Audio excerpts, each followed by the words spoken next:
Hello and welcome back to the Pedal Progressions podcast, where progression is the obsession. I am sitting here in the Vi13 studio with my bestest friends, Kellen Johnson and Craig Frazee, and I'm Brian Zajac, and we had a really fun episode today that Kellen will tell you about in a few minutes. But first, I'd like to thank our sponsors. First and foremost, Vi13 for hosting us, and KOM Cycling. Thanks, Trevor, for hooking us up. KOM Cycling, you get a 15% discount if you use the code PPP15. They have awesome stuff for Zwift. I use my magnet phone holder every single time I ride, which is handy. I'm in the market for a front wheel chalk for the Zwift setup. 8th Day Gym.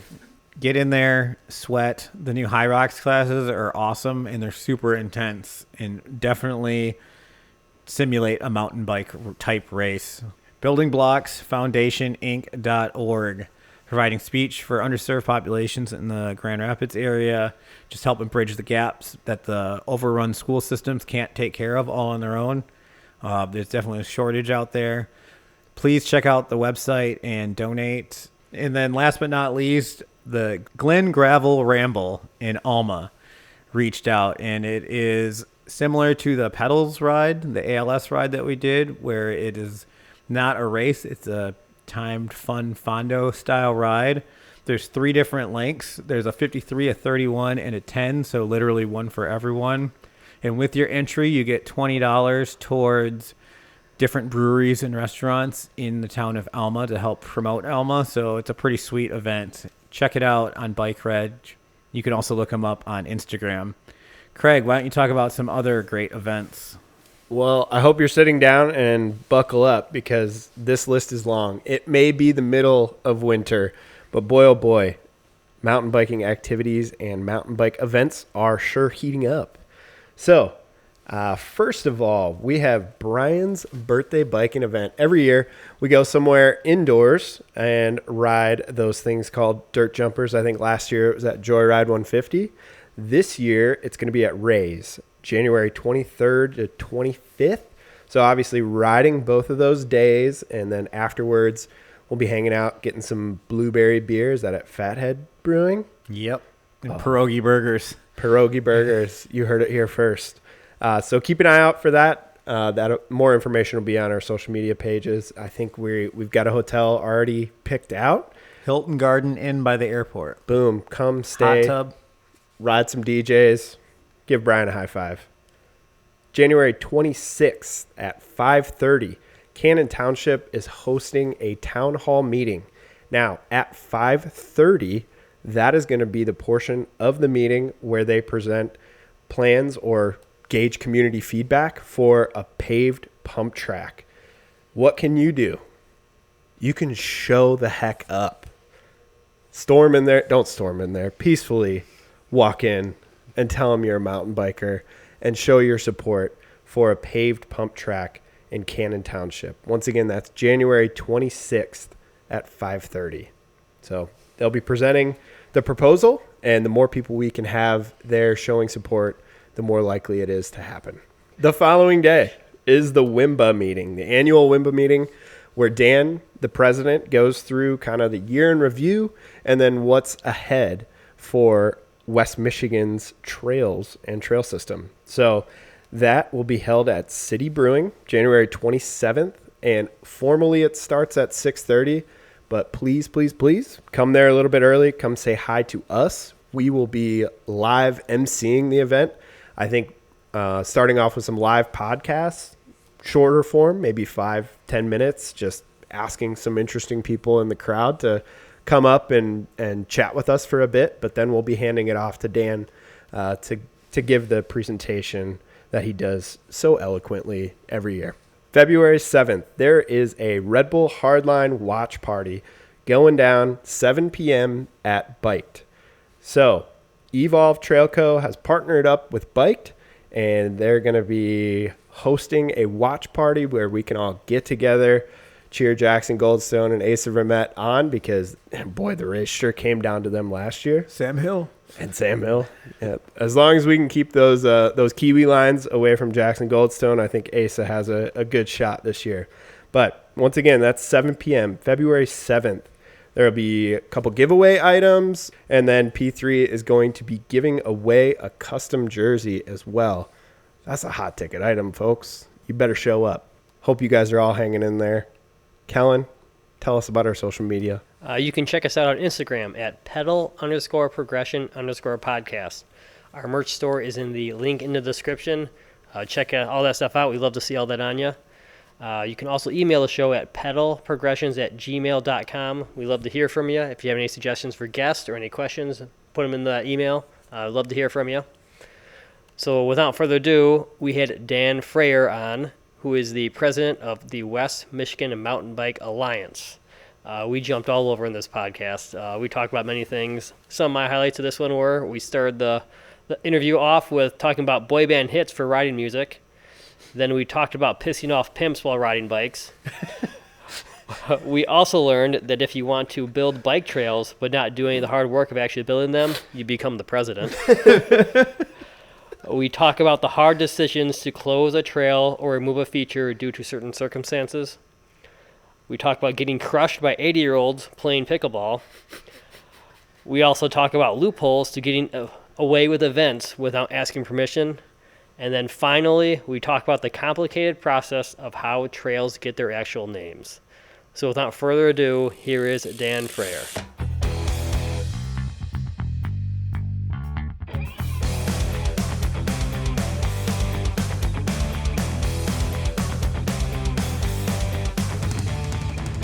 You want to be about...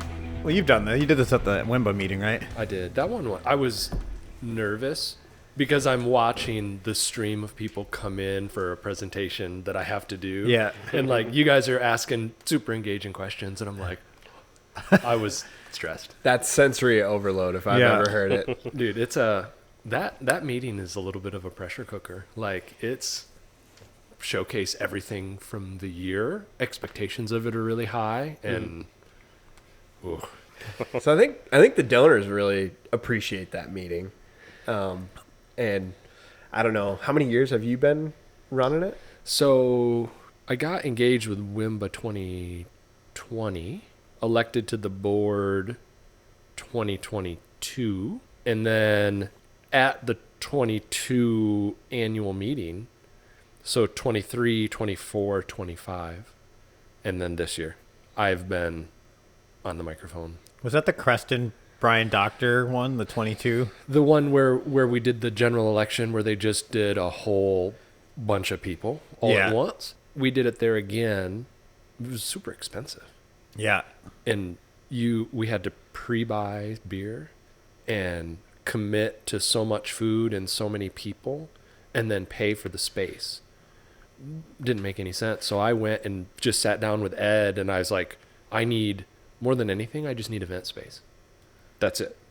And I said, I can guarantee a couple of events a year where we'll spend between $400 and $700. Trail coordinator meeting, we buy food and beer for them. Mm-hmm. And I told him one other event, like the Yankee Springs Packet pickup, yeah. And he's like, space for free. And he was good with that. And then I went to him with the idea of the annual meeting. I said, I can fill this place to capacity. Sell your food, sell your beer. Can I have the whole thing? And he was like, well, hell yeah. So I'm going to put him on the spot at the meeting again to see if I can hold it in 2026 because it's perfect. And this is City Built? Yeah.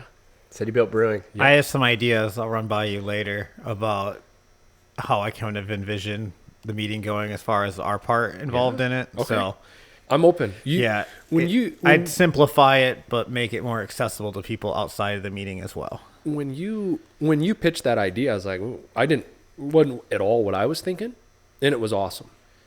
And so any new, different, our presentation, I'm going to try real hard to cap it at 30 minutes. I went over with some kind of calls to action last year. We don't have those this year. Mm-hmm.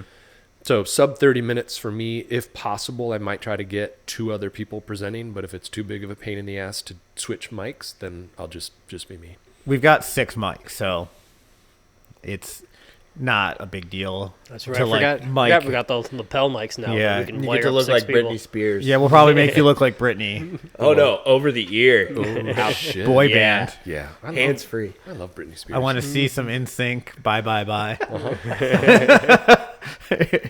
Some of those boy band hits are still, they're bangers when you're riding. Oh, that's what Courtney listens to. I'm well aware. I have them circulating in the playlist, and it just brings the spirit up just a little bit. Speaking of riding, I might as well go right to my first question here. Yeah. When did you start riding, and what kind of biking was it when you did start? Oh, by the way, this is Dan Frayer. Yeah, in addition to holding a microphone at WMBA's annual meeting, he's also the president. And doing videos in spandex and making sure he gets his lower half in the video too. I am a high posting lycra warrior is what I like to call myself. That's a good question. Before though, can I give you guys some kudos and affirmations?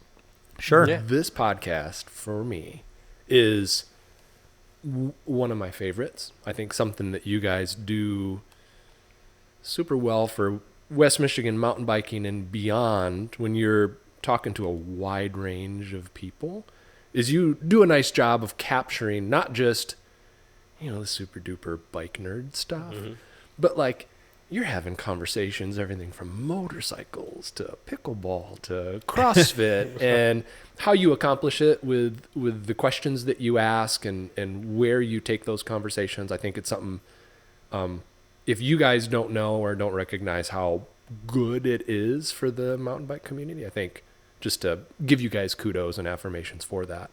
I started playing bikes 1998. Graduated from high school, took all of my open house money and went to what was then Kentwood Schwinn, now West Michigan Bike and Fitness, and bought a sweet 26-inch wheel rim brake steel hardtail. Jacoby was working there then. It may have been. Jeff Jacoby and I, our paths, like two ships passing in the night. I left Alger Schwinn when he started there, so he and I have some crossover in the bike industry. Bought that mountain bike and then just went and started racing bikes, sleeping in the back seat of my car, maxing out credit cards as an 18-year-old, and I lived that dirtbag life. What kind of racing were you doing?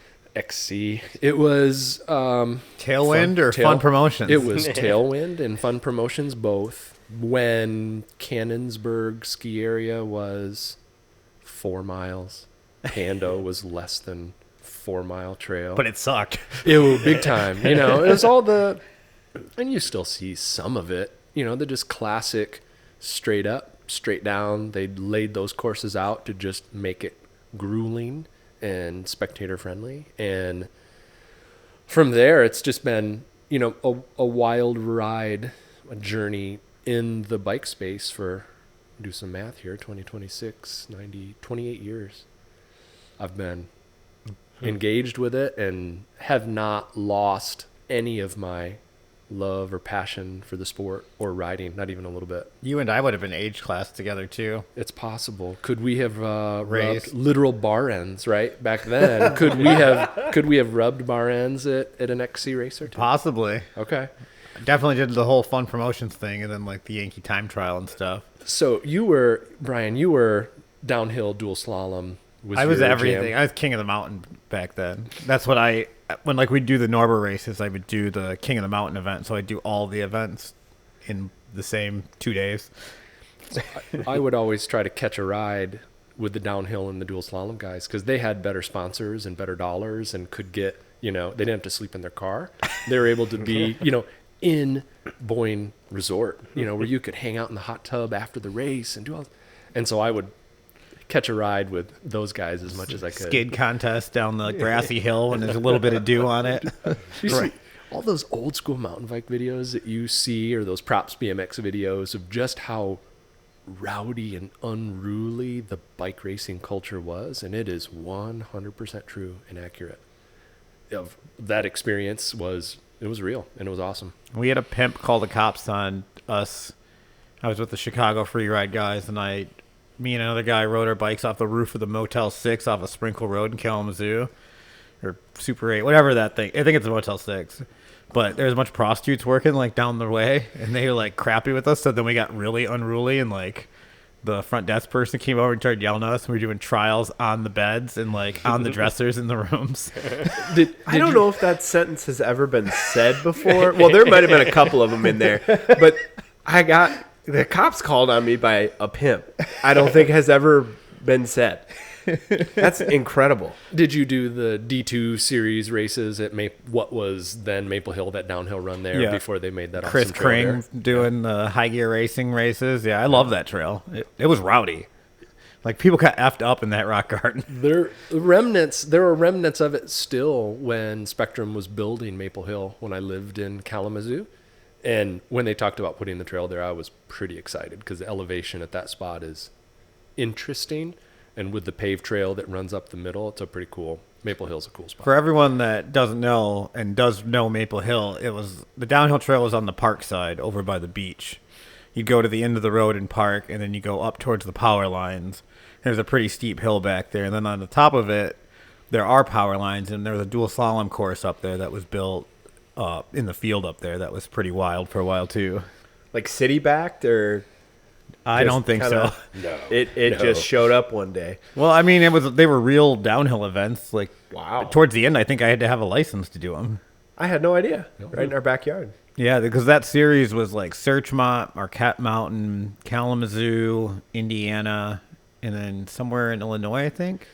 They had a winter downhill and four cross. I don't remember if it was in Noblesville or Valparaiso or some.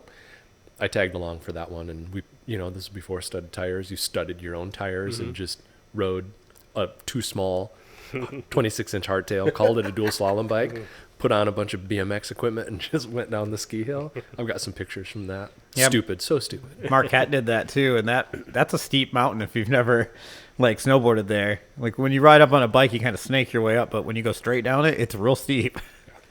So not a course, just down a ski run. There was 3 events, and one of them was just down a ski run as fast as you could go tuck, and one was giant slalom on like a blue square, and they made the turns just terrible enough that you're going 40 miles an hour and can't make them. And then they had a border cross course where you dropped in at the gates, and it was like full berms and like a legit border cross course. So if you ate shit, you grabbed a hold of your bike to slide it with you, and then when you could get yourself figured out so you could get back on your bike and keep going. Even Grand Haven had them. Wow. Should we bring this back? Yeah, I mean, everyone pressures me to talk to Cansburg about it. I'm like, if you really want this event, why don't you guys do it? I'm kind of busy with a bunch of other stuff. It's funny how that works. Really great ideas for other people. I see you're really good at doing a lot of stuff. You want to do something else? Sure you understand that. I do very well. Very, very well. So you started on mountain right away because you made a comment earlier about BMX. Did you race BMX as well? For a short time, we had a track in my hometown in Ionia. It was a ABA track, so we raced there and up in Marquette. I did cruiser class, state championship, won 2 years, only racing against like 4 people in my age group, but it still counts. Championship is a championship. Did okay on the 20-inch class.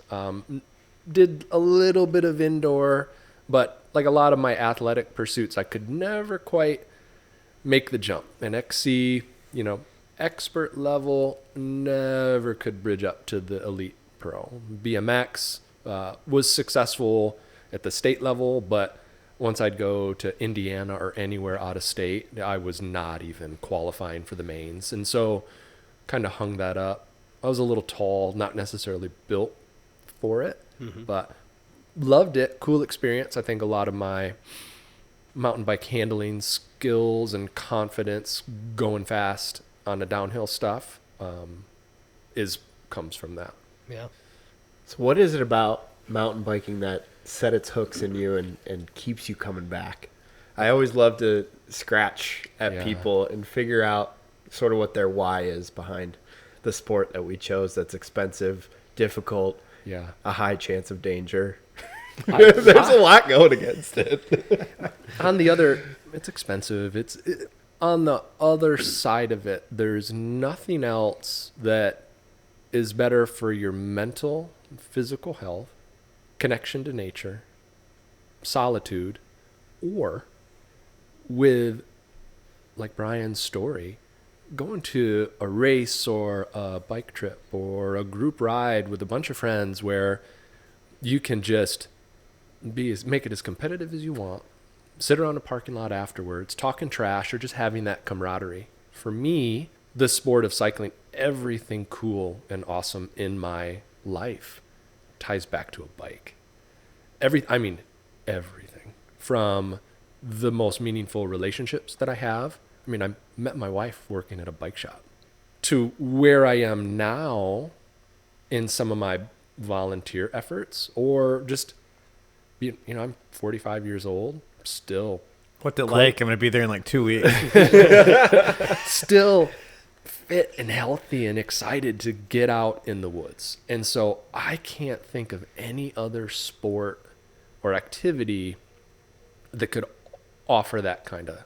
It's a long answer to a good question, but I think I owe a lot to it. It's something is more meaningful than just a sport or a hobby, right? It's very much ingrained in anyone you talk to, that you say you've talked to me, like they're going to bring it up. They're going to ask about bikes. They're going to ask about trails. They're going to ask about that sort of stuff. And it's just become who I am. And yeah. So what made you go from the wanting the bike all the time to wanting to work on trails to becoming president? What was the big thing to make you want to make that jump? So real quick, I don't work on the trails. If we're ever at a trail day and you see some tools in my hand, you need to go let that trail coordinator know. I don't know. Does signs count? Because I've seen you carry some signs.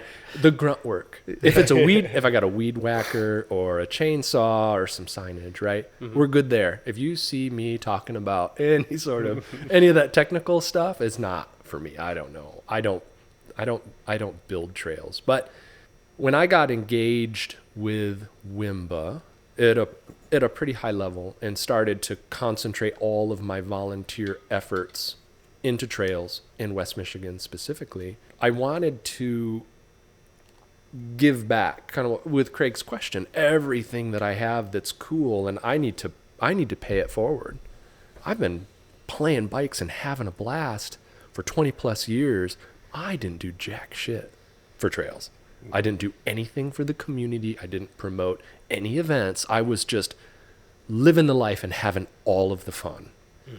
And when we moved back to Grand Rapids in 2020, over by the airport in Kentwood, and no trails, and I didn't really want to drive so far, and I was like, I'm just going to figure out a way to start to make this happen. Met with then President Brian Doctor at Broadleaf for Beers, and he was talking about some opportunities in Kentwood, and I just ran with it and got engaged at a high level with their city and parks commission and drafting proposals and making pitches and fundraising for projects. And then the open board elections came up, and I wanted to take that energy and effort, and that's where we are now. So for the last 3 years, I've dedicated a lot of time, along with several other volunteers that work way harder than I do, to maintain and improve trails, and just to give back, because those experiences that I've had, it was someone with tools that created that trail, that scenic overlook, that experience for me. And now I want to bust my ass to create that for more people in different ways, and in some cases better ways, and create events and opportunities for people to just get engaged with the sport for whatever it means to them, right? If it's their hobby, if their passion. And we have a ton of volunteers that I don't think they particularly like riding bikes. They love working on trails. And shout out to that guy. I don't know what you guys are doing on January 13th, but he is in the running for the Stella Fly Volunteer of the Year. Oh, he's in the top 5. So, but yes, Bill and so many others that I could, hopefully name drop throughout this conversation that give so much time. And so that's why I'm doing it, for no other reason than I owe it. And I'll be honest, I'm a little obsessed. Yeah. Right? This is getting fun. It's finally getting fun. This is 3 years in. The first couple were a grind, and now I'm having fun. Did you find at the beginning you kind of had to convince everyone of your vision in a way, or like you gotta make some believers sort of? There's a lot of moving parts. Headed. Yeah, between elections and stuff to get continuity. Maybe I'll pause you really quick for those that don't know. What is the structure of WMBA? Yeah, like what is a trail building or a West Michigan Mountain Bike Alliance? Yeah, WMBA, like some of the other great trail groups, MEMBA, Southwest Michigan, their trail group, Northern Michigan, Northern Indiana. There's a lot of different nonprofit volunteer trail groups that we, the collective WMBA, have land use agreements with our community partners that allowed us to build and then maintain and in the future improve on trails as a park amenity, right? And we honor that user agreement or land use contract by keeping the trails safe and fun for everybody. When we do a really good job of that, it's a lot easier for us to convince those land managers to consider investing additional dollars in future opportunities, investing dollars in helping us maintain, because it gets really expensive, right? We're up to 17, Johnson Park, 18 trails, over 100 miles of trail. Is a nonprofit group, right? 100% volunteer run organization. And our job is just exactly that. Maintain the trails, but explore new opportunities. Our organizational structure, we have a board with the director level, president, vice president, treasurer, secretary. Beneath the board, we have some support team or subcommittee structures that we've got a group that does the Yankee Springs Time Trial. We have a group supporting Johnson Park. We have a group, as you guys know, for progressive trails and feature type opportunities. We have a fundraising support team. And then when you go to the trails side, we have trail coordinators. We have trail adopters that take care of specific sections. And then kind of off in the shadows, I have some gurus and wizards and Jedis that really help me with concept planning and trail proposals and giving me all the tools that I need. Because like I said, I don't know how to build trail. That's not for me.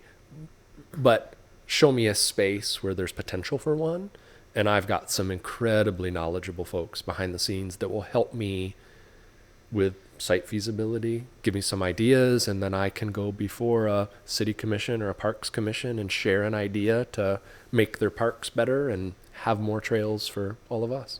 I think one of the big misconceptions is that you see land, you want to build a trail, you get someone to say yes, and you build a trail. And I beg anyone that thinks that things move too slow to go back and listen to the Rick Plight and Scott 10K episode where they talked about the 13 years it took to make Merrill and the 10 years it took to make Luton. 10 years for the Dragon. 25 years for Johnson. I was listening to that podcast with Rick and Scott, and I was working on trail. And the Godfather dropped my name in that podcast, and I just about shit my pants. And that was the moment. That was the exact defining moment. I'm not kidding. The exact defining moment where I was like, now this is going to get fun, right? Mm-hmm. To have that level of recognition and appreciation from someone of that level, it was a pretty exciting moment. I remember the moment that I realized Rick Plight didn't not like me. And I have to phrase it that way. I know it was double negative. But you just got to know him to understand that comment. We've got some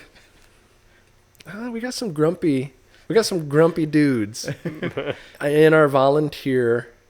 Some of our most engaged community members are some grumpy, opinionated folks, but there's passionate. Yeah, we'll call it passionate. There's definitely passionate people in mountain biking. They're doing it for the right reasons. Always. Never have I met a super opinionated person who's very frustrated with me about something. that it is not coming from the wrong place, right? So you haven't met Jared yet? I I'm just kidding. I have. I know he listens. I just got. He likes when he gets shout outs. I was thinking homeboy John Hillary. He also listens. Good and like shout outs. he just got one. It's all coming from the right place, right? They have that same level of passion and obsession as I do, and it's finding ways to engage them in positive and productive ways to improve trails for everybody. And I think that if there's anything that I'm most excited about our current board, we've been very successful with that, is bringing individuals in that, I don't want to say they're anti, the organizational structure that we were using, but are I was supporting, right? But that was 2015. Well, you've got a diverse bunch of rowdy hooligans, well, maybe organized rowdy hooligans that are working on all kinds of things. Mm-hmm. So I want to throw it back and sort of give you some flowers a little bit. My first, I think, ever time actually interacting with you was on a call that you held after the closure of Cannonsburg's skills area. Yep. So we won't dig too far into that, but there's a number of reasons that WMBA had to exit maintenance of the skills area, and thus it was closed at Cannonsburg. And what stood out to me is you looked me in the eye seemingly over a video call, and you're like, I hear you. You want a community space or a gathering point with progressive features for people that maybe ride things other than XC miles. We are going to make that happen. I hear you. Yeah. So it's awesome that you're catering to more than just people who are out there to crush miles. Yeah. You've got irons in the fire all over the place. Yeah. It seems like for progressive trails, jumps, features, it's awesome to see you're catering to and listening to everybody. The situation that you referenced with that sucked. That sucked. It had to be a hard call for you because everybody was pissed off, and you stood in the corner and did a great job of. We have a responsibility, WMBA, to honor the requests of those land managers, whether it's something that significant. Now, I wish something that significant didn't take place right away, as I was trying to establish credibility within the community, but it did, or minor stuff, right? If I get a call tomorrow, whether it's to clear a tree that's hung up in a phone line or to remove a feature because someone was injured, I'm obligated to honor that land use agreement. It's an unpopular, some hot takes. I want to give you guys some hot takes throughout this, some little snippets, right, to put online. There are some decisions that those land managers make that the mountain bike community as a whole is not going to support. However, we've got 3 weeks with that land use agreement to honor that request or come up with a different solution. And there are times where we work really hard, and sometimes those solutions are too expensive or not reasonable or not feasible. And in those situations, we have to honor the agreement. Because then when we go back to that same land manager that, we took out the thing that we didn't think we really should have had to take out, but then I'm going to go before that City or Parks Commission a year later and be advocating for large-scale funding or approvals for other projects. And we need to look beyond the immediate, but yeah, sometimes there's decisions that are made that people get a little mad at me about. The one that kind of comes to mind to me for that, we'll talk about Merrill. There was that stupid A-frame between the tree that people fought forever. But yes, you took that out. I still get up and carry my bike through the tree just because I'm a pain in the butt like that. It was better when he was faster. Now we got to wait for him. But you did that. You appeased the land manager. But then you're able to build all the jumps and stuff like that too. You took it out, but you're able to keep them happy and build additional stuff.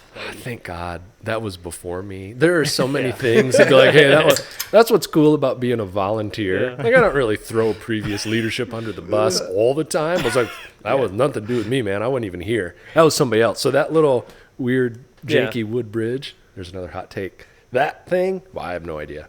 I did have to haul it out in pieces with a wheelbarrow because I left it in the woods for however many years. I was part of that. Do you know where the wood is? Because I think Kellen wants it. I definitely will not put it back. I do. The trail coordinator that took it to the dump, I have a feeling. If he it had a probably took to his slight house. ramp, you can gap those trees. I know it can be done. It's just my bars are too wide. I think it's got to be on the DJ or the slopestyle bike. But we went back, and I was not part of that decision. I would have made the exact same decision. Yeah. Right. But that's the type of stuff I never really thought of. Like, okay, we'll give them this one. Like, there was a lot of fight back because of that stupid little bridge. But you got to look at the long picture too. Like, yes, we'll do that. People were getting hurt on it. Yep. Let's take that out, and then in the long run, we're able to build all these other jumps and other features on that trail.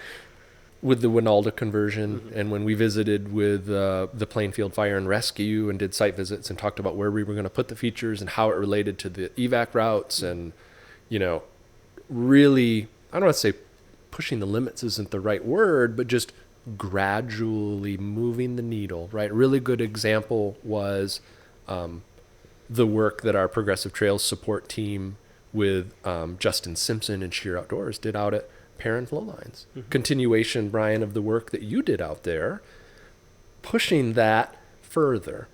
Yeah.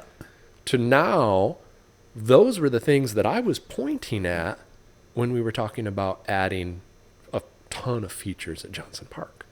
So you can't just go from removing a feature to then building, some 20-foot high thing.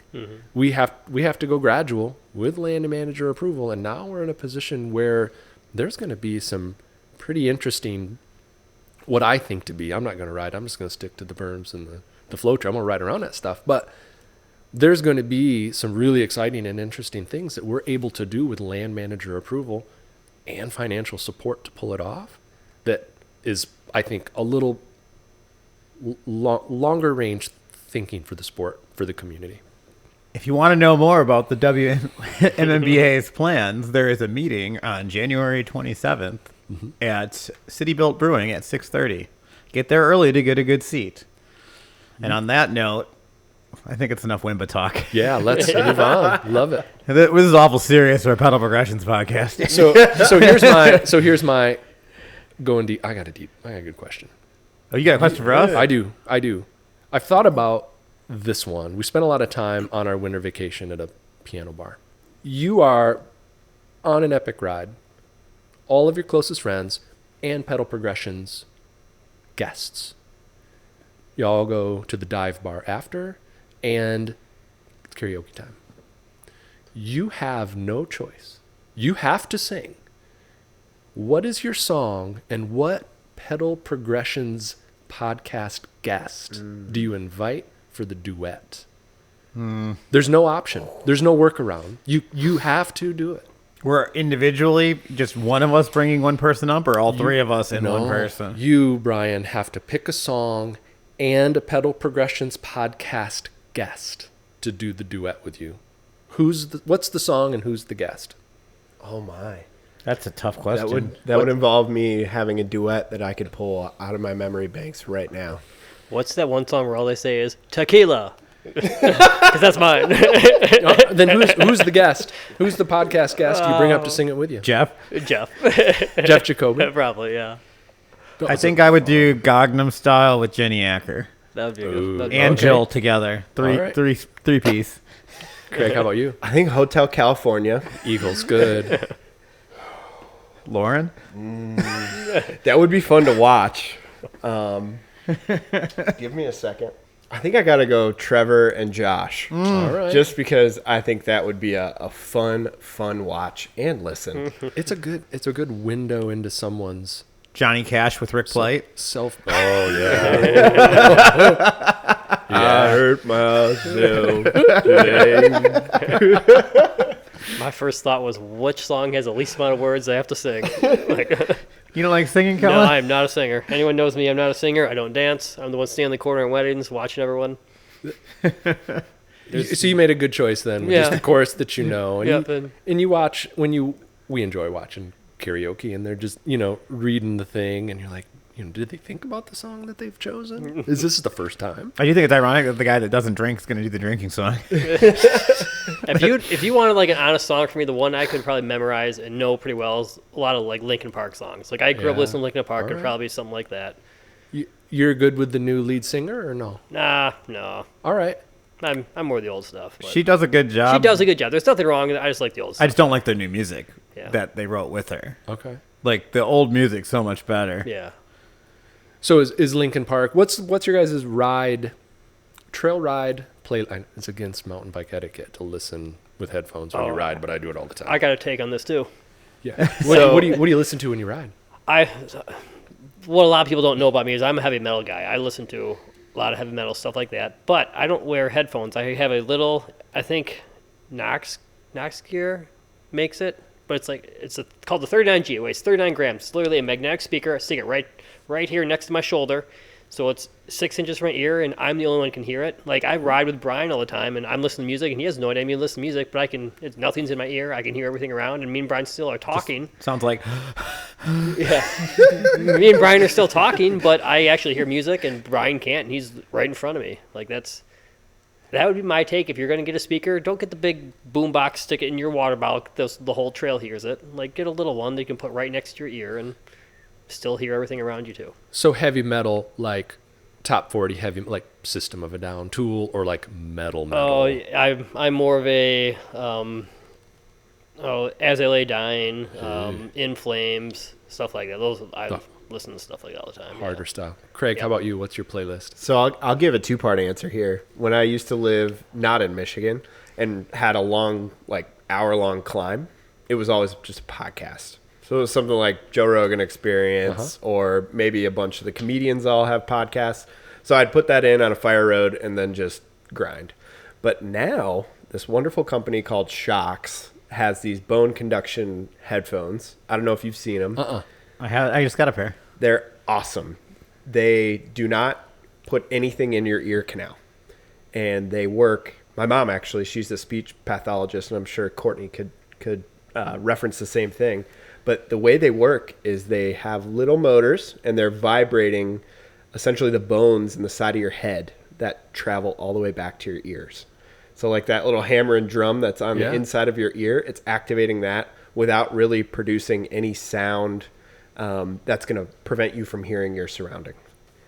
So I think headphones are on for the trails. I don't know that you can necessarily endorse that fully. Not all the way. But it's changed the game for me, at least when I go out for a trail ride by myself.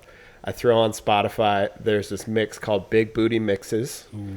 And it is all just Taylor Swift. that too. It is just a mashup of different songs. It spans the gamut from genres, but it usually has a higher BPM, more electronic, and they just cut sections of songs together. And it's a high BPM, so it keeps me going. Keeps the tempo. Brian, how about you? I actually don't like listening to music while I'm riding. I like hearing the bike and like being outside and stuff. And you play the song in your head. Yeah, I sing to like. For me, I see a big improvement on times when I'm like doing downhill runs and stuff. If I actually sing, and it's even if I'm just mouthing the words, it like makes me not think about trying not to die. So I go faster. But it also depends on the type of riding. Like if I'm gonna get stoked up to go to Ray's, I'm probably gonna listen to like a lot of hip hop flowy music just to like I want to ride with that kind of flow, no sharp edges, like everything's gonna be an arc. But then if I'm doing fast downhill runs with the guys and we're actually trying to go fast, it's going to be a little bit heavier stuff. I'm an easy core kind of guy, like 4 year strong type stuff. But if we're just partying, doing fun laps and drinking White Claws in the parking lot, it's probably going to be like Kesha and the White Panda. Is it okay to tease you about the White Claws, or White Claws are socially acceptable with. I mean, if you want leg cramps from drinking beer, go ahead.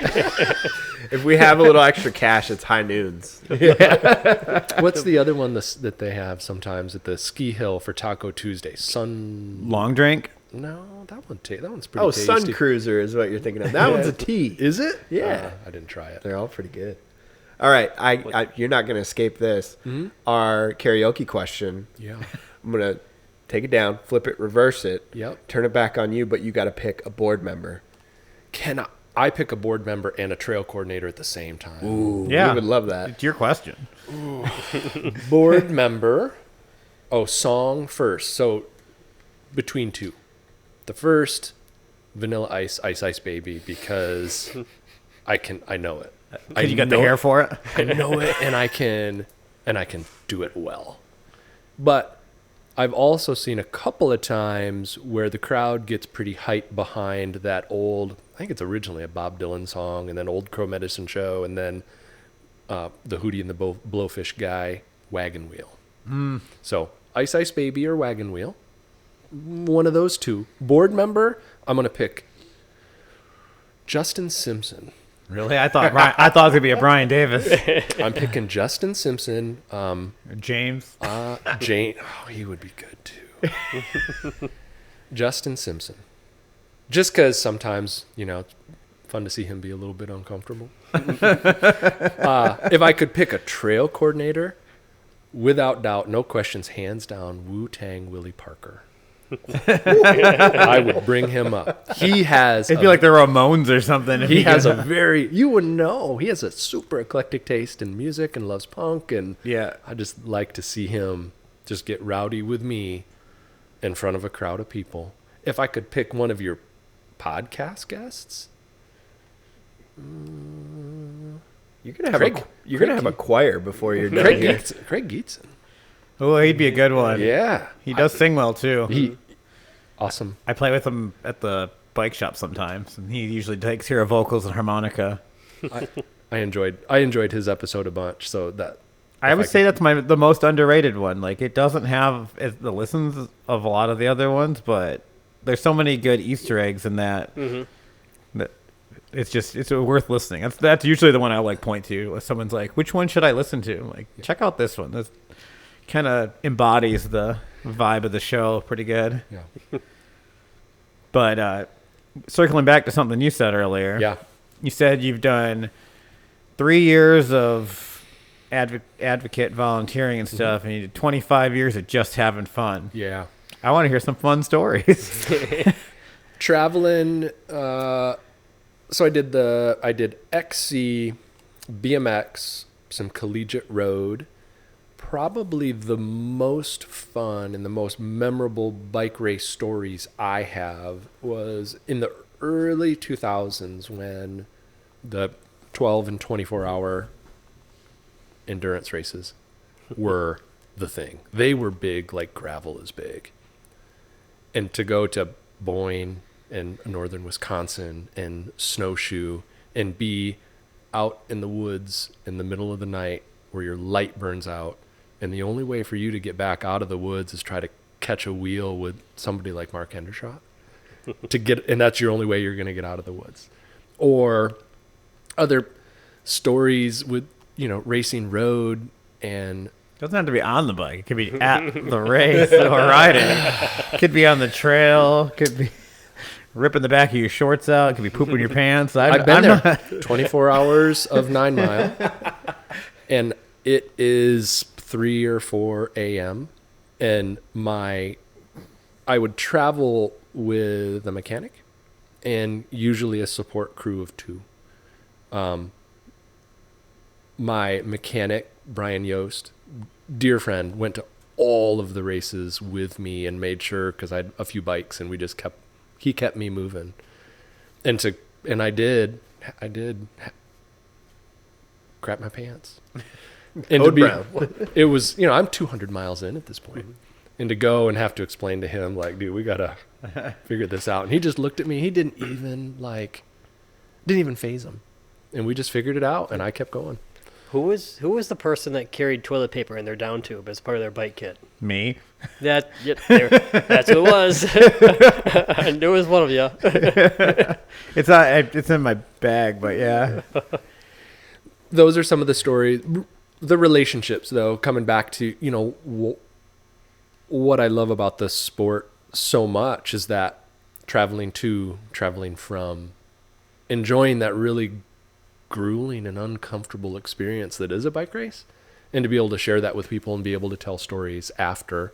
When I listen to you guys podcast episodes that recap bike trips, and it reminds me of that, where you guys are going on this epic crazy adventure, enjoying it with really close friends, and then being able to have the stories to share after. So I think those are some of the things, that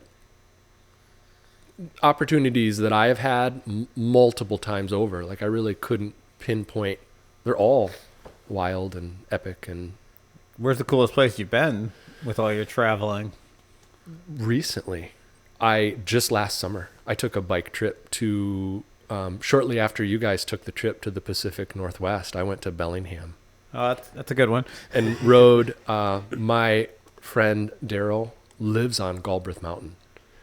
And so I went, rented a Evil following from Evil, and over and over on those runs, just they had to peel me off of that place. Like, I would have stayed and rode all day.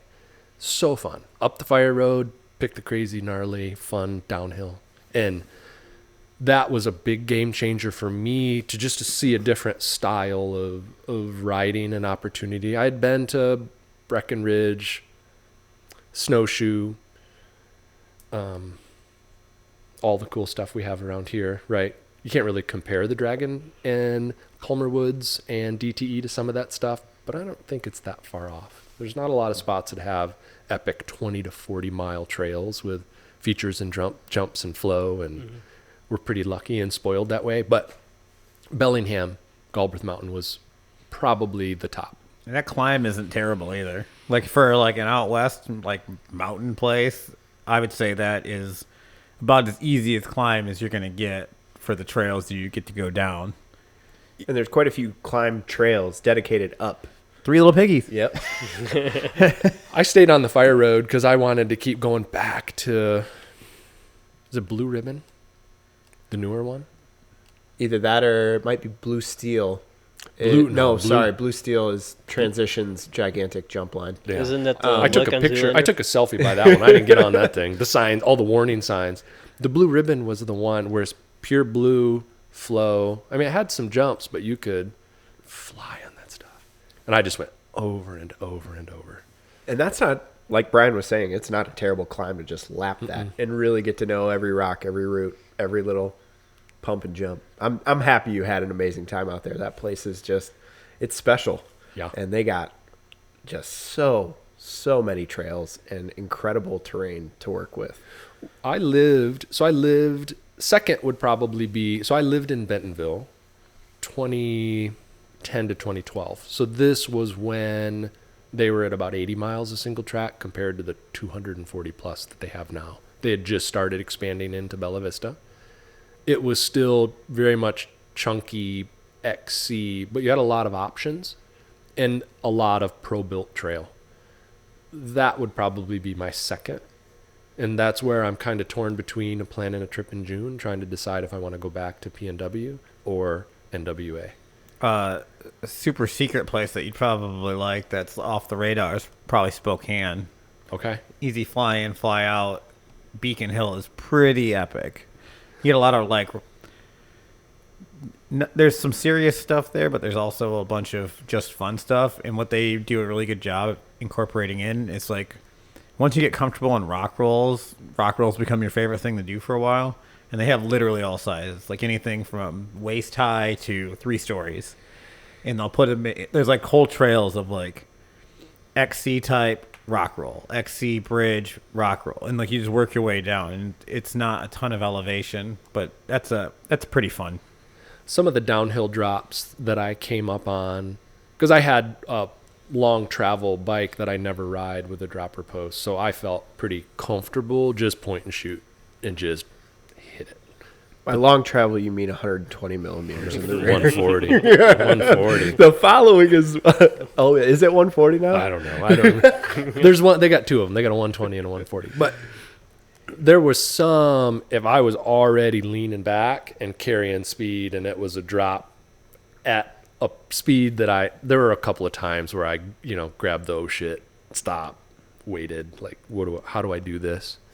A few of those moments, which if you've been riding trails for 20 plus years, there aren't many times where you come across stuff like that. It was humbling and exciting at the same time. But Spokane, I'll add it to the list. That's a good one. I'm trying to think of we did Chattanooga, I did it with Mark Deering over Thanksgiving. There's a lot there. Mark and I did a video with him recently. He's an easy guy to talk to. I enjoy conversations with him. That video that I did, he kept the questions moving. We were feeding off of each other. It was really great. You did a sit down one with them, or the one where you're at Johnson Park? Johnson Park. I'm the writer in that video. Oh, thank you. Video's got a ton of views.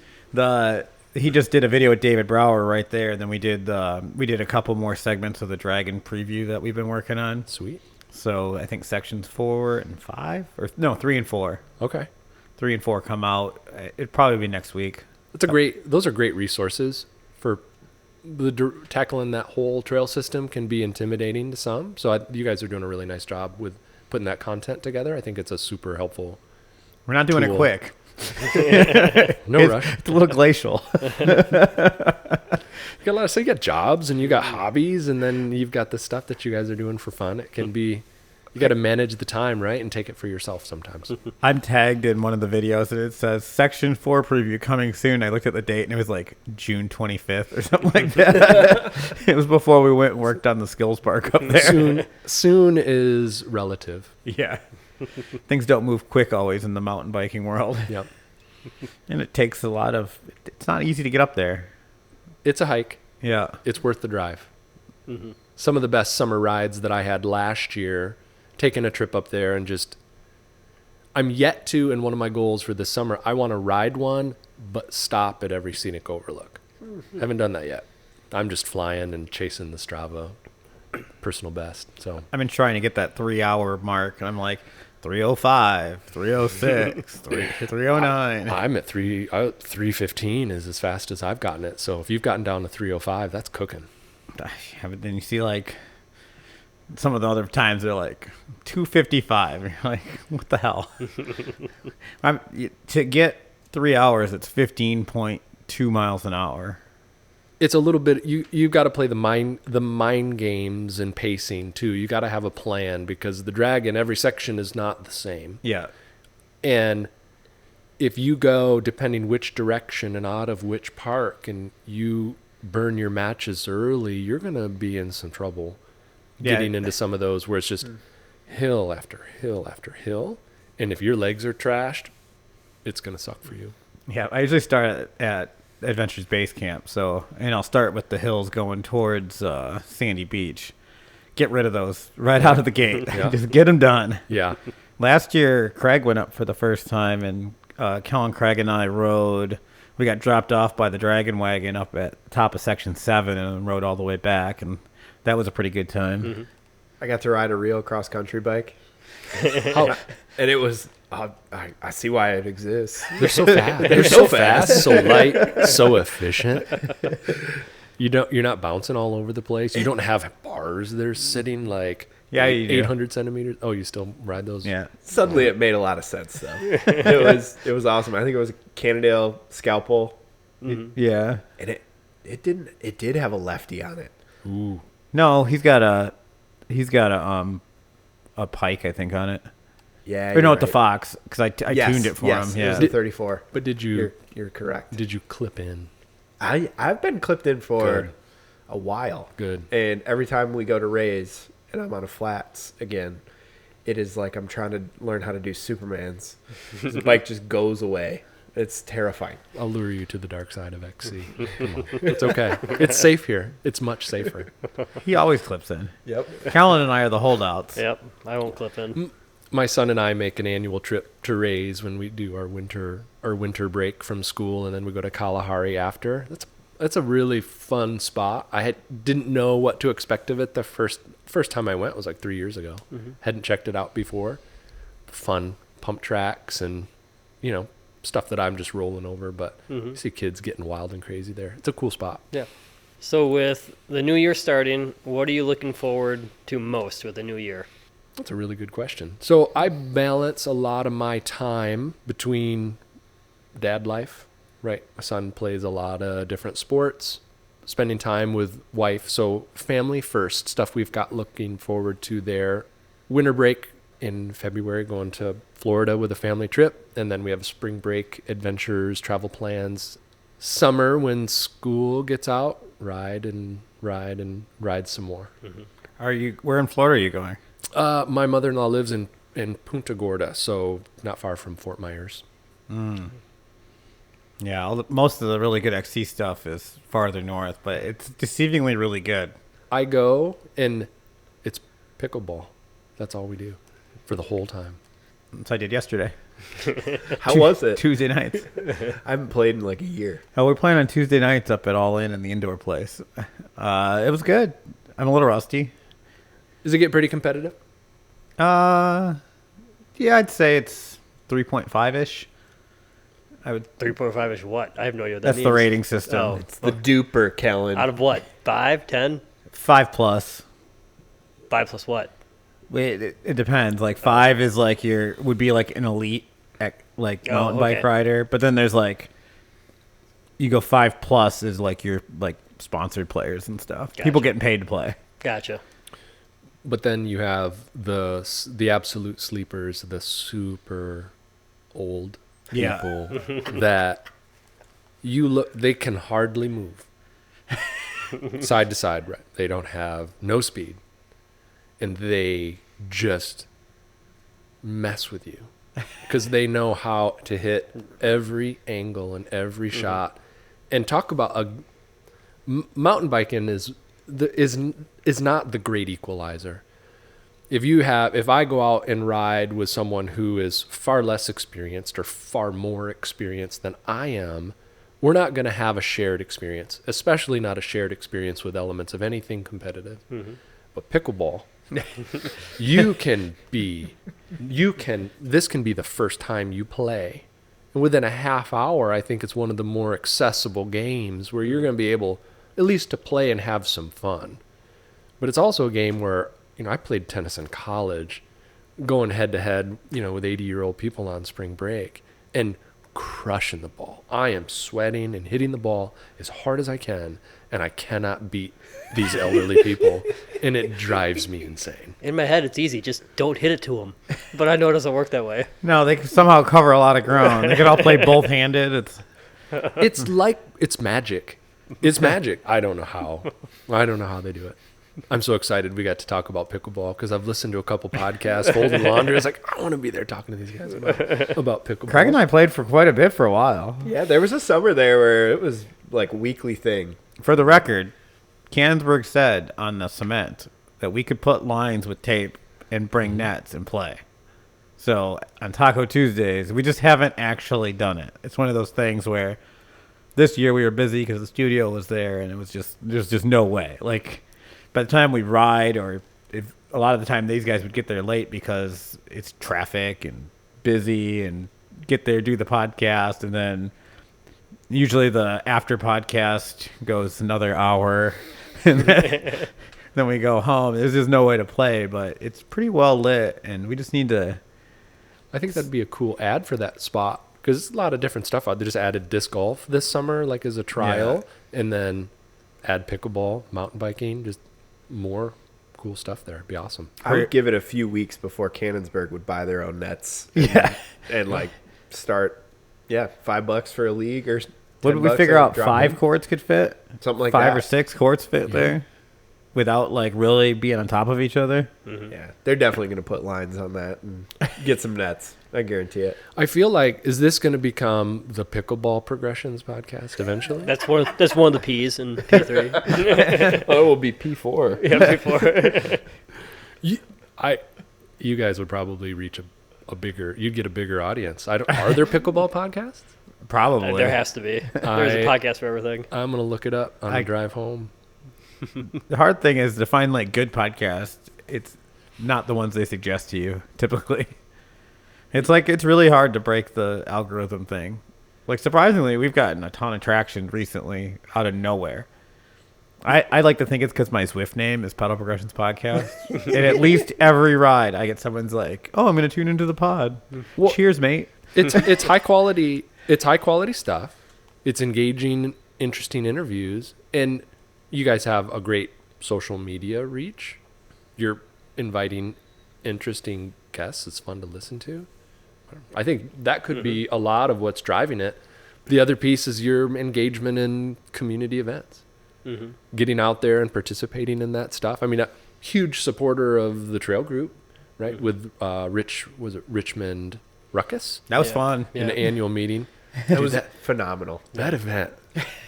I know we don't want to talk too much about it. Could we talk about it? We didn't touch on it enough in the recap episode, I feel like. Like we kind of were on a time crunch, so we kind of glazed through it a little bit. But So a little bit of the background. We'll call it the pizza party in the woods. The pizza party in the woods is going viral afterwards. Yeah, with the crack heard around the world. So how I had an idea, and it was an idea that was started with a pitch from Pat at Freewheeler talking about a pool party at Richmond. It was a sweet idea. So originally that's what it was going to be. Worked with the city of Grand Rapids. They gave us a bunch of pool passes, and it was just going to be a group ride at Richmond. Swim after. When we were going to do some pizza, I reached out to the Mitten and a couple of beer sponsors, and then realized we couldn't do beer at the pool. Picture a bunch of mountain bikers drinking beer with a bunch of kids in a swimming pool. Now, it wasn't going to work, but I tried anyway. Reached out to you with the idea, right, of partnering with the event. And then you didn't really reach out to us. You kind of put our logo on it. And you're doing this, right? I said, look, I sent you. I made a digital flyer and I put your logo and I sent it. And you to Instagram. You either said, no, dude, you said something like, looks cool or neat or a thumbs up. And to me, that's like, yes, we're in. So then I just ran with it. And from there, like we brought, once Alex Clark, it was interested and was going to do the timing and his social media reach. And then you guys started to promote it. And I was like, I better get some liability waivers together because we're going to have, I was picturing 15 people, just a cool hang to enjoy some of the improvements that we made there.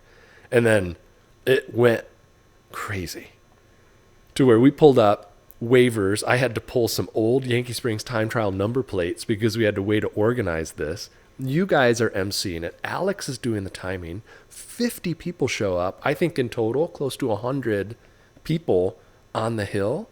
And it was probably in the 3 years I've been working with the trail group, one of the most fun events. Where the pizza budget, I doubled it. I had to call. I think everyone got their own pizza. I think there was too much pizza bought. When those little kids came up the hill, they're like, "What's going on?" And I handed them pizza and a thing of Oreo cookies. I bet they were. Like, I bet we were smoking weed anyway. I bet they still go up into Richmond to see if there's a party there. Just randomly go up there. Is there free pizza today? It didn't get out of hand. Everyone had a great time, except for Craig breaking your bike. Still had a good time. But like just how the community came out and showed up. And I can honestly say, like, people were asking me, will you do that again this year? I'll say maybe. I don't think that event could ever be replicated. How it turned out with the people and the riders that were there and the spectators that came, and you guys were, on the microphone talking trash and being the MC of the event.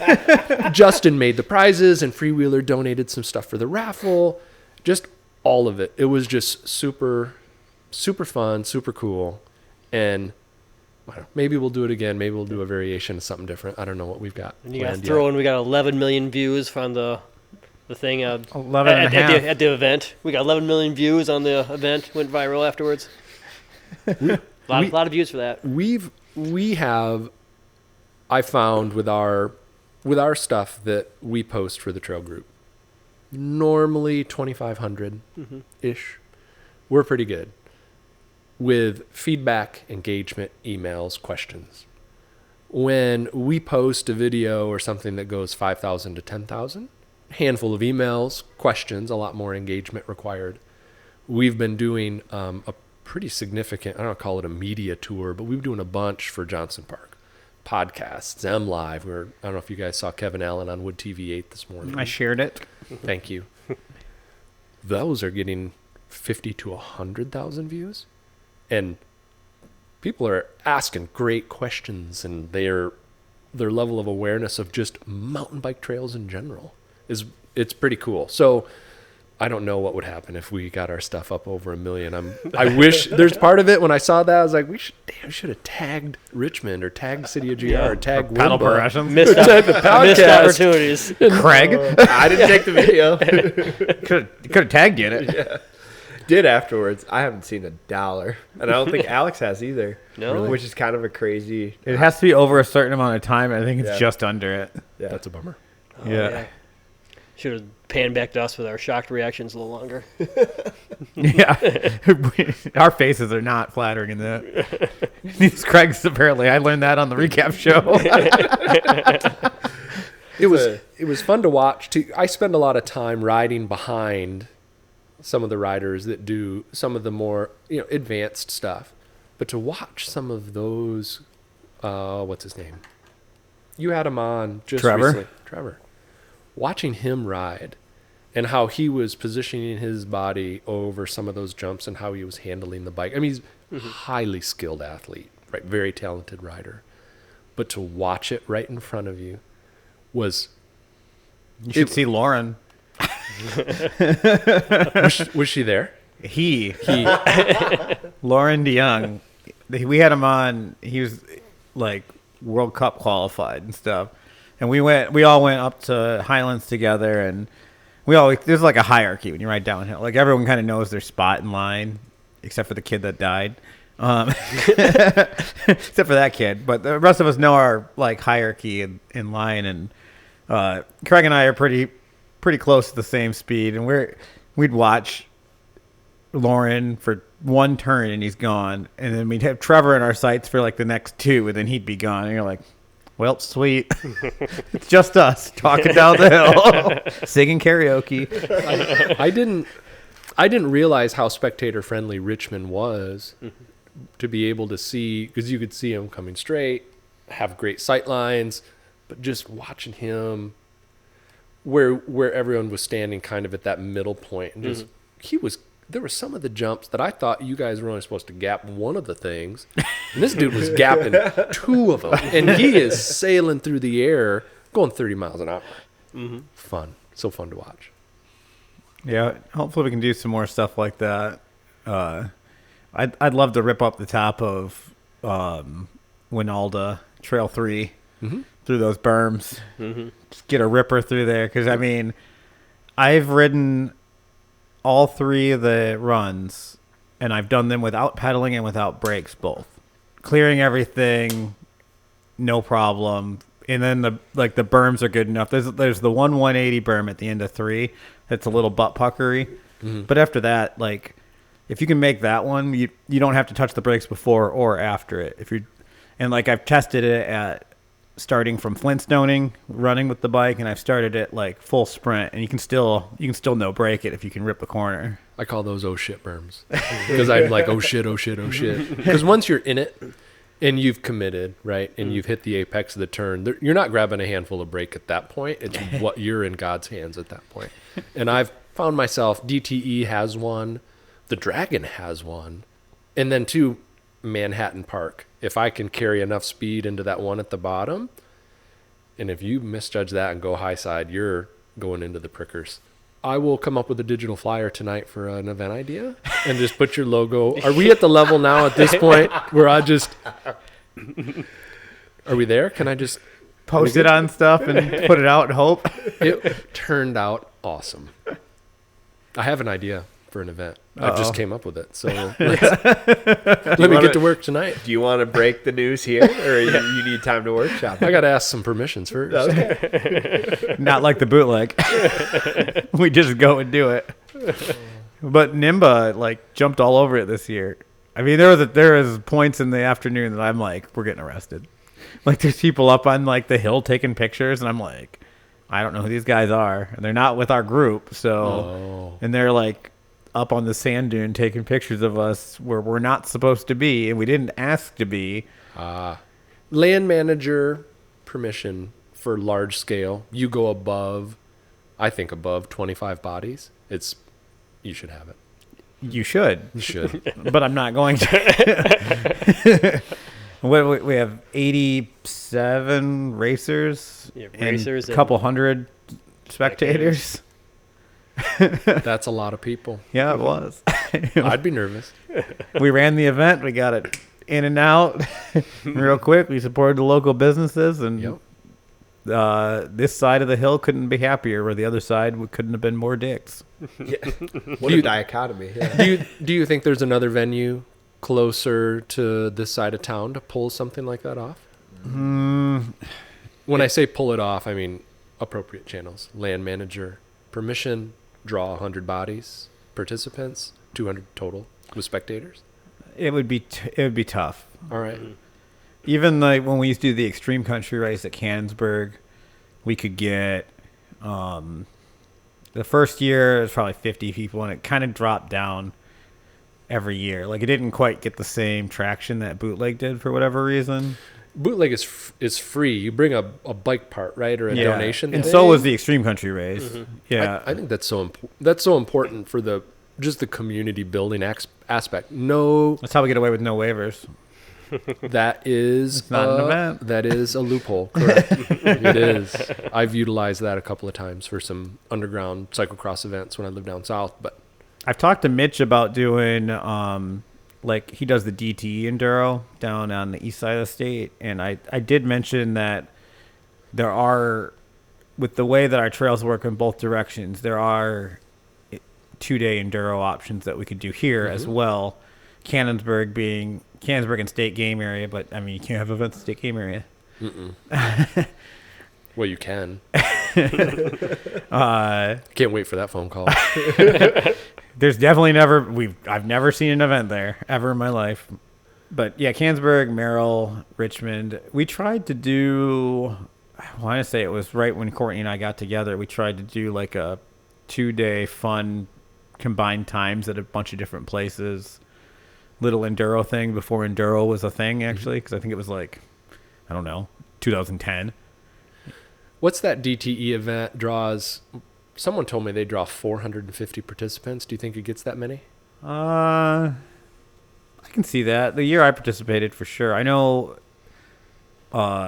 this year was better than last year, and last year was a slow year, and the year before was bigger. Okay. Like there was a drop off in the middle when he kind of changed formats. We do Yankee Springs Time Trial from the ground up is a WMMBA promoted event, and pretty well versed and have promoted a handful of races. It's all about how many people you are confident that you can get there. If you're charging a race fee and trying to, to raise money or do whatever, but not competing with another event. And it's hard. That's so hard to do. That I think for WMMBA and future, free events. The best thing for a local event, in my opinion, is to do it the day after or the weekend after a holiday, because nobody wants to travel after they just got back. So they're already in town, and then there's not really an excuse because not leaving again to go somewhere else. Like for local, it's one of the reasons I stopped doing the Marquette Trails Fest is because it was the weekend before 4th of July, and I wasn't going to drive to Marquette, come back, and then go somewhere else for 4th of July. And I wanted my 4th of July weekend. So I literally, when they moved the date to that, it's the last year I participated in that event. And I think they moved it off of it now, but it was out of sight, out of mind at that point. Mm-hmm. So all that to say, we're going to do a Pedal Progressions WMMBA event at Winalda. Date to be determined. I'll just post it on social media, and we'll see you guys. We'll find out with the rest of you. I'll workshop this idea. Did I tell you I did a World Cup cross country like not a scrimmage, what would I call it? Simulation. I did 10 laps of all 3 trails in order. Ooh. It was terrible. Yeah, that sounds. And I set up the pit area in the parking lot so you had access in and out. And then I was thinking if you did it that way and then you gave time bonuses for actually jumping the jumps, Ooh. it would be, if you can scrub 5-10 seconds by hitting gap jumps. That's like a different version of like Dan Frazier's Dirty Donut, where if you eat a donut, you lose time. This is far more dangerous, but same or similar idea. Yeah. Craig, you want to workshop an idea? What do you got? Yeah, what about a launch party for Johnson Park? Ooh, And could you split up some downhill segments there and do a little mini enduro at Johnson? yes. So Johnson, like Maple Hill, has the scenic drive, and spent a lot of time reviewing the IMBA concept plan originally, working with the trail builders and Kent County to find ways not only to accomplish something like that, but also to create a venue to host larger scale cross-country youth-centered bike races. MISCA, NICA type stuff. So the newer concept plan, and as the trail is going to be constructed, a lot of thought was given to where some of the longer downhill and more feature-rich areas are happening in relation to the scenic drive and some of the evacuation routes and placement of the hubs. That's going to be, if I'm picturing it in my mind, there's going to be at least 3, possibly 4 on either day alternating on the XC Plus loop that are going to be 100 feet or more of uninterrupted elevation going down. And for reference, Winalda's 80. So to have 4 of those. So yes, absolutely. Grand opening party or soft opening. I'm looking to valued partners Kent County with that and what they're looking for, because the mountain bike trail, the most exciting thing for us, but it's a multi-million-dollar park improvement project there. And they're going to be looking to showcase some of the other improvements, its connection to the Grand River Greenway. So there will be, I expect, multiple parties and celebrations and A pickup truck on the side of the scenic drive by where we were shooting that promo video with a couple of those big speakers and a couple of idiots talking crap on headsets wouldn't be the worst.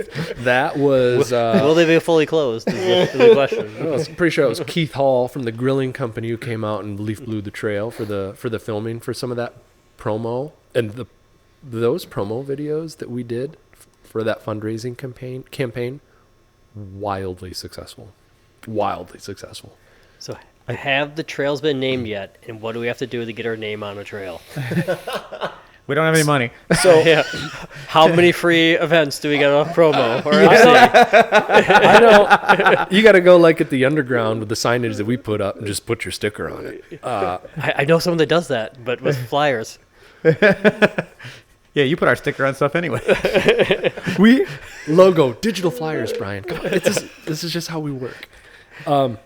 So I was lucky and fell into the grand opening of the Dragon and Manhattan Park and coming up with names for that and going through the process of some of the ideas that we came up with for the loops at Manhattan, pitching it to the Parks Commission and what that experience was like, because we thought it was so funny and so clever. And if you go on Trail Forks, you can see what the original names were going to be. So you can check it out and what they are on the maps. For Johnson Park, some of the recommendations that I've made that got shot down immediately were Motley Crue song titles for all the different loops. That one got shot down real quick.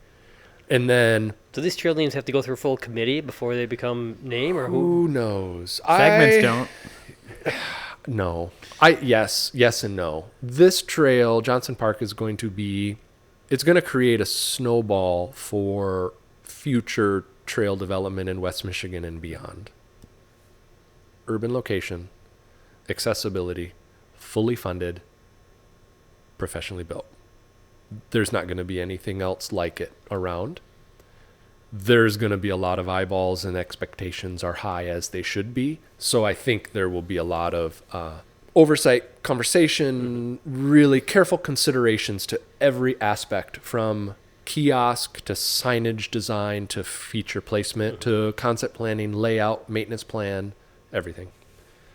Because we make sure that it's, I don't want to say perfect. Nothing's ever perfect. So we're not going to be able to have goofy trail names, unfortunately, or pedal progressions names. Like, as you're planning, I would bring up some examples that the trails everyone remembers to become like a bigger trail center. All of them have trail names that are memorable in some way, in some sort of punny way. Everyone's favorite trails have a punny name, and like it is like, in all seriousness, it actually is something that they're just not aware of yet. That is an important thing for West Michigan to take another step into drawing more people in from out of town, because everyone will remember the goofy, like your mom in Marquette, and people are going to drive, and the first thing you're going to do is they're going, oh, where's your mom? I want to ride your mom. Chunder Muffin. Yeah. That's the one that pops into my mind. Yep. And that's where I think with Motley Creek, the most epic climb, Kickstart My Heart. Like, that makes perfect sense to me. But not everyone saw it that way. Have you ever seen the like public naming events where they name like certain things? Like one that pops in mind, they named some like boat, and the public opinion was to name it Bodie McBoatface. So that's like some official ship named Bodie McBoatface. Wasn't it the Coast Guard? Yeah, it was a Coast Guard boat or something like that. Yeah. To social media. Yeah. That the top liked comment with the name suggestion was going to be the official name of the boat, and Bodie McBoatface was the number one by a landslide. I think you should, like, that'd be a good opening party. Like, we have one trailer name. Let's everyone throw their names in a hat. Just no profanity, nothing, inappropriate, and let's see what we get. $1 an entry. Yeah, the fundraising. There you go. It's funny you said about pitching to mountain bikers, and then you said nothing inappropriate, and then you said social media comment sections. Like, have you spent any time on West Michigan Trail Conditions page? You get a funny name. You take the Strava heat map. You put it in the back of a shirt with the funny name on it. Yeah. Now you got a marketing thing to raise money for the next segment. Yeah, that's a really good idea. Right now, our focus is installment locations, where they're going to be, where the kiosks are going to go. We now know where most of the hubs are, pending the extension from the 6 to 8 miles with the campaign that we have going. That hub heading to the east side of the park is to be determined. Once we have that, we'll know where all of those locations are going to be. And then looking over at where the stone pillars are, where those downhill one-way jump lines are going to be, or flow lines, or however you kids call it. There's going to be, we'll see how those lay out with the second hub at the bottom. And then from there, we're going to be looking at It's a long pedal to get the cooler up with the beer to the top of that hub on that side to the big jump trails. Just saying. Well, there's that one, and then you go further up, right? So we would do it at the top. You kind of do it at the top of the trail before you drop it. Yeah, you're gonna allow. That's a long grind. Yeah, it's a long grind, and then up into the woods. Yeah, which isn't uncommon for a hub, but it's just difficult to get the cooler up there. We're gonna have to turn my little cart for my bike to a through axle one so that we could put the cooler on there. Wheelbarrow. It's hard to ride with a wheelbarrow. You get some people to push it if they want beer bad enough. We used to have at the Skills Park, Kyle Kalis works at Founders, and he literally brings shopping carts and like laundry baskets of beer. And we had a cooler that was buried in the ground up by the hub, and it had holes drilled in the bottom. So you just bring you throw the beer in and put a bag of ice in. Then we put adhesive stick on top so that we glued leaves all over the top of it so you couldn't see it. But it was right on the walking trail, right before you got to the top, so you could just grab a beer and go up and sit at the picnic table and then like drop in. And it was like never-ending beer because Kyle got it for free. Yeah. Any dents or... You got the reject cans, the ones that were like slightly misprinted or off weight or something. Nothing's wrong with it, just they weren't fit for sale, so they just give it to them. And so there was a stash. Yeah. Which in retrospect, we should have just put them in bags and put them in the creek there. Yeah.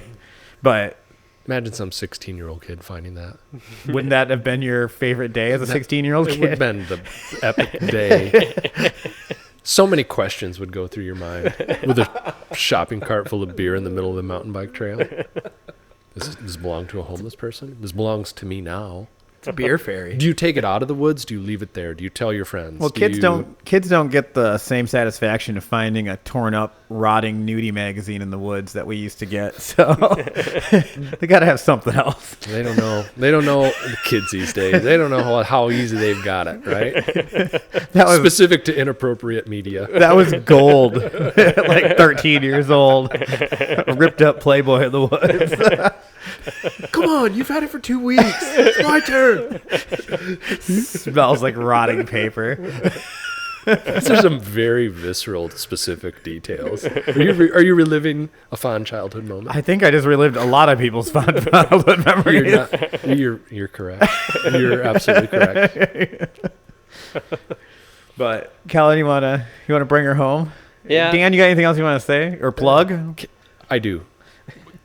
But upcoming episodes that you guys have that I am the most stoked about. Do you know which ones we have coming? You shared the Michigan scene.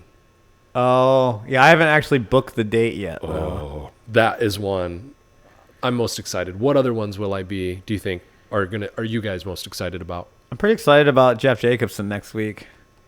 I think that'll be a good time. Mm-hmm. And then I talked to Brandon Munson about doing a spice rack episode with ginger, cinnamon, and nutmeg. The 3 gingers. That's in the works. Okay. What else we got coming up? Another live stream with Kyle and Nick. Nick Garrison. Yeah. Mm-hmm. That'll be a good time. His photos are awesome. He takes photos? He does. I'm most excited about Kyle and his perfectionist being on a live stream and watching him like internally panic. And you guys will do those here. Yeah. There's a bunch of other ones too. I'm just blanking on what they are right now. How often do you guys do shows? Oh, we have Alex Lloyd and Sarah Lloyd, and she's a spin instructor at MVP over here, and she got us passes to go do the spin class the weekend before, so that we can get our butts handed to us, so we can talk about it on the podcast. Alex and the Rogue Racing crew are huge supporters of the trail group. He's helped us with some signage design. Awesome guy. That'll be exciting. I'm sure he's got some great stories. He was with us hanging out at the bonfire after the dragon party this fall. Fun times. Plugs, all WMBA, if I could. Mm-hmm. January 13, Stella Fly Awards, fingers crossed, Bill Norman, West Michigan Volunteer of the Year, and then WMBA made it to the selection of top 5 for West Michigan Nonprofit of the Year. That's awesome. Yep. Congratulations. January 27, annual meeting at City Built, hosted by And we have that You too guys? in the beginning. Awesome. That Sweet. we recorded earlier, I mean. So celebration of volunteers, projects, fundraising, everything that the board has accomplished, everything that our support teams have accomplished. It's a great hangout, beer, tacos at City Built. March 20, little ways off, but we've got something in the works for another membership meeting at Rockford Bike Shop in partnership with Salsa Cycles and a cool product launch. We'll have more details coming up for that. And then April 25th, our Yankee Springs time trial. Still spots open? Registration hasn't opened yet, has it? Registration is open. We launched it a month early, and we are, 50 registrations ahead, than last year. So I really wanted to sell that event out last year, and we didn't do it. So this year I'm going to push it even harder. And that's a fundraiser. So all dollars from if you buy a hot dog and you buy a beer and you buy raffle tickets and you sign up for the race, all of those dollars come back to Trails in West Michigan. So there's no race promoter for that. We are the race promoter. So that event, and then the last thing is our Johnson Park fundraising campaign to add the additional 2 miles. We are halfway to the second phase of the fundraising campaign. So throw $5 at that, and let's make West Michigan's coolest trail even cooler. And best way to donate is Go to our website, WMMBA.org, click on trails, click on Johnson Park, and you'll see a bunch of videos that we have of all the media that we've done, and there'll be links in there to donate directly to the Kent County Parks Foundation. They are our partners in this campaign. perfect. Sounds good. And if you aren't, become a member. Yeah, that too. Yeah. And show up at the trail days and listen to the Pedal Progressions podcast. Live forever. Well, we appreciate having you on, Dan. Appreciate everything you're doing for the trails. And we appreciate everyone listening. And remember, guys, to keep progressing, keep yourself, and have fun. See ya. Thanks. Bye. Peace.